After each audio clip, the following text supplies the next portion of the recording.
आज मैं आपको महाभारत के उस प्रसंग के बारे में बताने जा रहा हूँ जब दुर्योधन ने दिया था भगवान कृष्ण को बंदी बनाने का आदेश। तो वीडियो को पूरी देखिएगा, आपको बहुत मजा आएगा। और अगर आप इस चैनल पर नए हो तो ऐसी वीडियो देखने के लिए हमारे चैनल को सब्सक्राइब जरूर कर लेना और बेल आइकन जरूर दबा देना। तो दोस्तों, भगवान श्री कृष्ण हस्तिनापुर के दरबार में शांति दूत बनकर उपस्थित होते हैं। तो अब वहाँ धृतराष्ट्र पूछते हैं कि आप पांडव की ओर से क्या प्रस्ताव लेकर आए हैं। तब भगवान श्री कृष्ण कहते हैं कि मैं उनकी ओर से कोई भी प्रस्ताव नहीं लाया हूँ, मैं तो स्वयं अपनी ओर से आया हूँ और मैं स्वयं अपना ही प्रस्ताव लाया हूँ। जो कुछ मैं स्वीकार कर लूंगा और वो ही पांडव स्वीकार कर लेंगे। अब भगवान श्री कृष्ण युद्ध की विभीषिका कुल के नाश के बारे में बताकर युद्ध की जगह शांति की बात करते हैं। अब भगवान श्री कृष्ण दुर्योधन से कहते हैं कि इंद्रप्रस्थ पांडवों को लौटा दीजिए, और यह कहकर भगवान श्री कृष्ण बैठ जाते हैं। तब दुर्योधन सभा में खड़े होकर ऊंची आवाज में कहते हैं कि मुझे ये शांति प्रस्ताव स्वीकार नहीं है। तभी द्रोणाचार्य और भीष्म पितामह खड़े होकर दुर्योधन को समझाते हैं। तभी दुर्योधन कहते हैं कि इंद्रप्रस्थ को मैं नहीं दूंगा। तो फिर दुर्योधन कहते हैं कि वासुदेव के पास कोई और प्रस्ताव हो तो मुझे बताएं। तभी भगवान श्री कृष्ण कहते हैं कि मेरे पास एक और प्रस्ताव है कि मैं पांडवों की ओर से 5 गांव मांग रहा हूँ, वे उन्हें दे दे।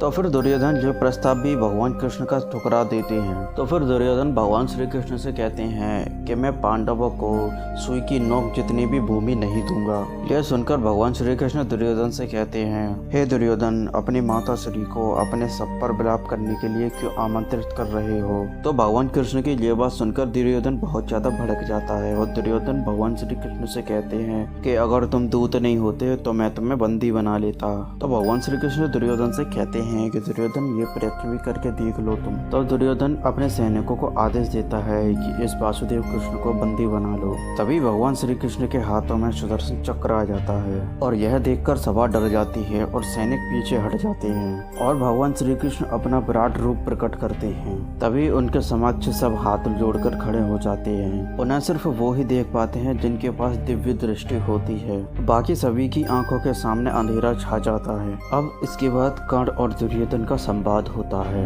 कर्ण कहते हैं मेरे जीवन का लक्ष्य अर्जुन का वध है। कर्ण अपने अपमान की बातें करते हैं। वह द्रोण, भीम, अर्जुन द्वारा किए गए अपमान के बारे में सोचते हैं। फिर कर्ण के सपने में उनके पिता सूर्यदेव आकर कर्ण से कहते हैं कि इंद्रदेव तुमसे तुम्हारे कवच और कुंडल दान में मांगने आएंगे। और दूसरे दिन देवराज इंद्र ब्राह्मण वेश में कर्ण के कवच और कुंडल दान में मांगने आए और कर्ण उन्हें बिना कुछ सोचे समझे अपने कवच और कुंडल दान में दे देते हैं। और उसके बाद में इंद्र कर्ण से प्रसन्न होकर तो इंद्र कर्ण से कहते हैं मांगो, क्या चाहिए तुम्हें। तो कर्ण कहते हैं अगर देने के ऊपर आपसे मैंने कुछ मांग लिया तो उसका अर्थ भंग हो जाएगा। तो फिर कर्ण कहते हैं कि आपकी जग में निंदा ना हो, इसीलिए आप मुझे शक्ति दीजिए। तो इंद्र अपना अचूक आमोग अस्त्र कर्ण को दे देते हैं और कहते हैं कि इसका उपयोग तुम सिर्फ एक बार ही कर सकते हो और उसके बाद में ये मेरा अस्त्र मेरे पास लौटकर वापस आ जाएगा। अब इसके बाद में महात्मा विदुर के घर से भगवान श्री कृष्ण विदा लेते हैं। तभी कर्ण वहां पहुंचकर भगवान श्री कृष्ण से दुर्योधन की ओर से क्षमा मांगते हैं। तभी भगवान श्री कृष्ण कर्ण को एकांत में ले जाकर बात बताते हैं कि तुम्हारी माता कुंती है और तुम्हारे 5 पांडव तुम्हारे भाई हैं और तुम 5 पांडवों के ज्येष्ठ भ्राता हो